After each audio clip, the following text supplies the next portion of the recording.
un nombre y un apellido nada más, Ya, para que el continúa. profe los identifique, ¿ya? Ya.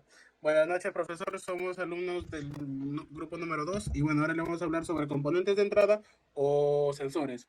Mi grupo está conformado por Grande Chuquiruna Emilio Jesús, Sánchez Estrella Andy, Yauri Lavadrillo Omar, Cóndor Acete Miguel Ángel, Chero Acosta Miguel Ángel. Le doy paso a mi siguiente compañero. Buenas noches, profesor. Soy Andy Sánchez. Continuando, voy a explicar el reto 1, que es el funcionamiento y evaluación del sensor discreto en sensor estado pull down y pull down. En la primera imagen tenemos lo que es el diagrama. Esto nos va a ayudar básicamente a elaborar nuestro circuito. En este circuito lo que vamos a usar va a ser una resistencia de un K, un switch y nuestro SM, que básicamente es el multímetro. Como sabemos, todo este circuito electrónico está conformado por una fuente de 5 voltios. En la segunda imagen tenemos lo que es el circuito en pull up, en estado off recibiendo 1 lógico. En el segundo tenemos el pull out en, en on recibiendo 0 lógico. Siguiente. Acá tenemos el siguiente circuito, que es el pull down. En la primera imagen tenemos en off recibiendo 0 lógico, que este circuito es el inverso del pull out. Y en la segunda imagen tenemos el pull down, señal on recibiendo 1 lógico. Gracias. Bueno, soy Emilio y le voy a hablar sobre el reto número 2, el cual empezamos identificando el elemento, el cual tenemos un sensor y empezamos a medir y evaluar la señal de salida del sensor. Empezamos probando tanto con temperatura ambiente, con nuestra temperatura corporal. Y bueno, en este caso tenemos un sensor NTC, ya que a temperatura ambiente nos da un 2.117 y a temperatura corporal 1.940. Y bueno, sabemos que es un sensor NTC ya que la temperatura aumenta, la resistencia disminuye, cosa que en el sensor PTC no ocurre. Y bueno, en las siguientes preguntas, bueno, empezamos. ¿Cuál es la señal de entrada y cuál es la del sensor? Sabemos que la temperatura de la señal de entrada, ya que nosotros al tocar el sensor con nuestra mano está recibiendo nuestra temperatura para que el sensor reaccione a nuestra temperatura. El voltaje sería la señal de salida y con ese parámetro vamos a saber cómo está reaccionando el sensor. Siguiente pregunta. ¿Es un sensor digital o analógico? Tenemos claramente que es un sensor analógico ya que el voltaje está variando debido a la temperatura y esto indica que es analógico. Tenemos un sensor pasivo o activo. Es pasivo ya que esos dos terminales, los que podemos ver en la foto, necesitan una fuente externa para poder funcionar. Y bueno, en la tercera imagen nos piden hacer un circuito y hallar el divisor de voltaje.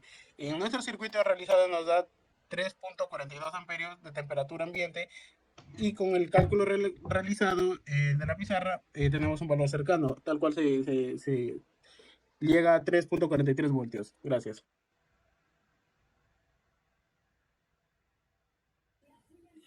Bueno, a continuación vamos a hablar del reto 3, el sensor de posición de acelerador CAT.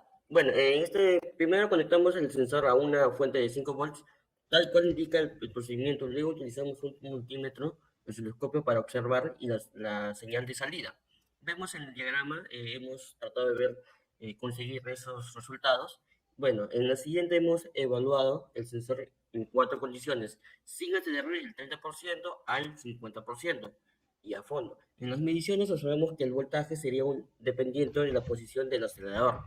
Por ejemplo, en reposo tuvimos un aproximante de 0.0 volts y el acelerador en vuelo aumenta progresivamente. En el escopio identificamos una señal de tipo PWM donde el ancho e impulso cambia según la aceleración mientras que el periodo mantiene una constante. Bueno, y la señal de entrada de voltio de 5, de la salida de variable y analógico. Es un activo porque necesita un alineamiento para funcionar. Y le doy a mi compañero. Bueno, el reto 4 consiste en evaluación de sensor de velocidad. Vamos a tener el grande que es el sensor, el EVAS, y el chico que va a ser el cigüeñal. Esto nos van a dar una señal analógica y digital, ¿no?